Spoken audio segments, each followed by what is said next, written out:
Hello student, मैंने आप सबका एक क्लास लिया था जिसमें मैंने पढ़ाया था क्लास 10 का पहला चैप्टर वास्तविक संख्याएं शुरू कर दिया था। उसमें मैंने आप सबको पढ़ाया था अंक, संख्या और संख्याओं के प्रकार, जिसमें मैंने आपको प्राकृत संख्या पढ़ाया था। प्राकृत संख्या किसे कहते हैं? तो गिनती की संख्या को प्राकृत संख्या कहते हैं और यह कब से शुरू होती है? तो 1 से लेकर अनंत तक गिनी जा सकती है। और मैंने आप सबको पढ़ाया था कि जो प्राकृत संख्या होती है उसको n से सूचित किया जाता है। आज मैं पढ़ाऊंगा आप सबको पूर्ण संख्याएं जो दूसरे नंबर पे था। तो चलिए स्टूडेंट पढ़ते हैं हम लोग पूर्ण संख्याएं। लिखेंगे दूसरे नंबर पे हम लोग पूर्ण संख्या। पूर्ण संख्या तो पढ़ेंगे स्टूडेंट, पूर्ण संख्या क्या होती हैं? वैसी संख्या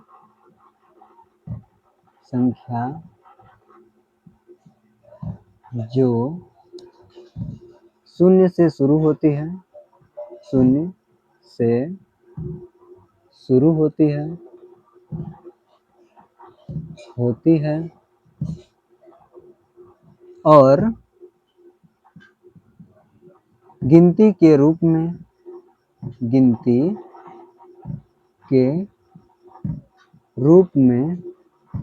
गिनी जा सकती है,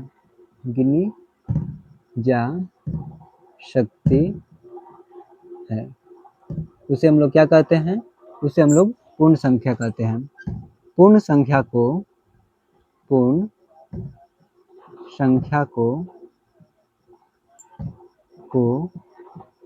W से सूचित किया जाता है,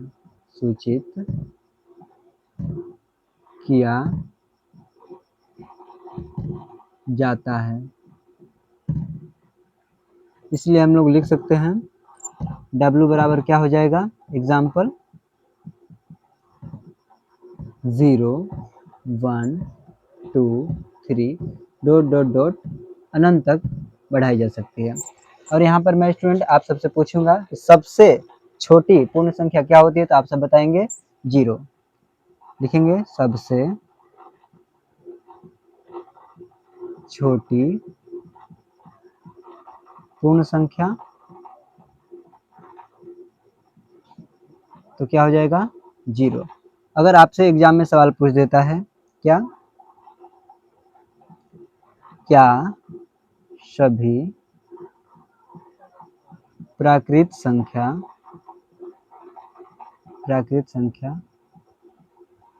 पूर्ण संख्या है?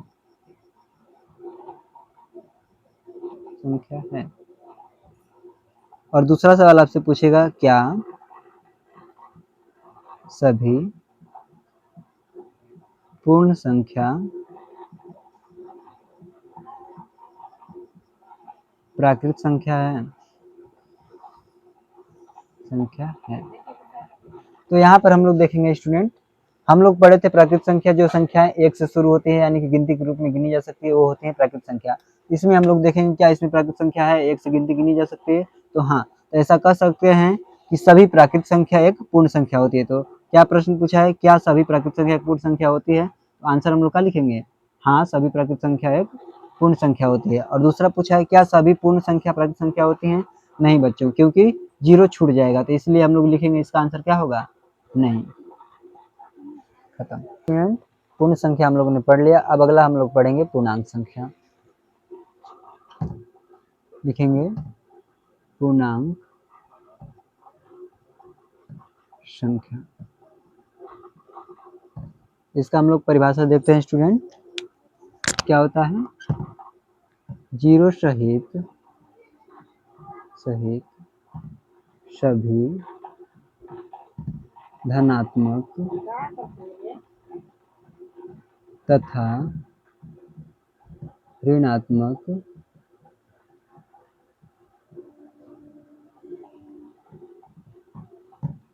संख्याएं पूर्णांक कहलाती हैं।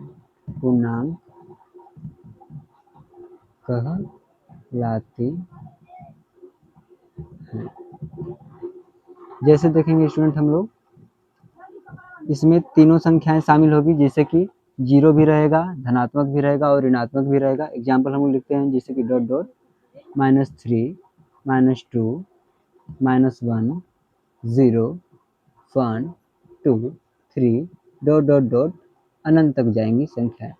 तो स्टूडेंट आपके एग्जाम में क्वेश्चन पूछ सकता है। पहला क्वेश्चन पूछेगा आपसे, क्या सभी प्राकृत संख्या पूर्णांक हैं? अगला क्वेश्चन पूछेगा आपसे, क्या सभी पूर्ण संख्या पूर्णांक हैं? और अगला मान लीजिए आपसे ऐसा क्वेश्चन पूछ दिया कि -2 कौन सी संख्या है? कौन सी संख्या है? तो देखते हैं स्टूडेंट, हम लोग यहाँ पर सभी प्राकृत संख्या पूर्णांक संख्या है। प्राकृत संख्या क्या होती है? जो 1 से स्टार्ट होती है और अनंत तक बढ़ाई जा सकती है। तो यहाँ पर हम लोग देखेंगे, यहाँ 1 से स्टार्ट हो रहा है और अनंत तक बढ़ाई जा सकती है। ऐसा हम लोग कह सकते हैं कि सभी प्राकृत संख्याएं एक पूर्णांक संख्या होती है। तो यहाँ पर क्या लिखेंगे हम लोग? हाँ, सभी प्राकृत संख्याएं पूर्णांक संख्या होती हैं। और दूसरा हम लोग पढ़ा था, पूर्ण संख्या वैसी संख्या होती है जो 0 से स्टार्ट होती हैं और गिनती के रूप में गिनी जा सकती है। तो ऐसा हम लोग भी कह सकते हैं कि सभी पूर्ण संख्याएं पूर्णांक होती हैं। तो इसके लिए भी लिखेंगे हम लोग हाँ, सही है। उसके बाद पूछा है कि -2 कौन सी संख्या है? तो अभी हम लोग पढ़े हैं, देखिए यहाँ पर -2 कौन सी संख्या है? तो पूर्णांक संख्या है, पूर्णांक संख्या। चलो स्टूडेंट, आप लोग का पूर्णांक संख्या खत्म होता है। अभी हम लोग अगला पढ़ा पूर्णांक संख्या के बारे में। अब हम लोग पढ़ेंगे सम संख्या के बारे में। चौथा हम लोग का संख्या है सम संख्या। लिखेंगे सम संख्या। सम संख्या क्या होती हैं? तो वैसी संख्याएं, लिखेंगे हम लोग वैसी संख्याएं जो 2 से पूर्णतः विभाज्य हो जाती हैं,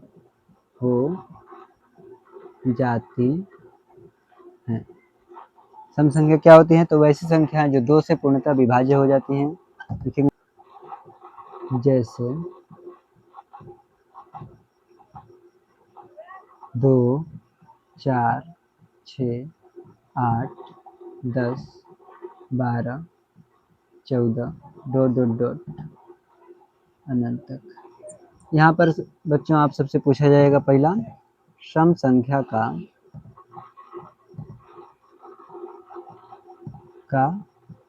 इकाई अंक। इसको आप लोग को याद रखना है। सम संख्या का इकाई अंक क्या क्या हो सकता है? तो क्या क्या हो जाएगा? पहला हो जाएगा आपको आपका 0, कारण कि देखिए 10 में आया है, ये भी सम संख्या है, इसमें लास्ट में इकाई अंक क्या है? 0 आया, तो 0 हो जाएगा। फिर हो जाएगा 2 4 6 8, इतना ही अंक है जो क्या आएगा? इकाई अंक आएगा सम संख्या के लिए। आगे हम लोग लिखेंगे प्रथम n सम संख्या, प्रथम n सम संख्याओं का योग। फॉर्मूला होता है आप लोग का, क्या हो जाएगा? n into n plus 1। ये होता है। आप लोग को एक क्वेश्चन दिया जा रहा है, प्रश्न है प्रथम 20 सम संख्याओं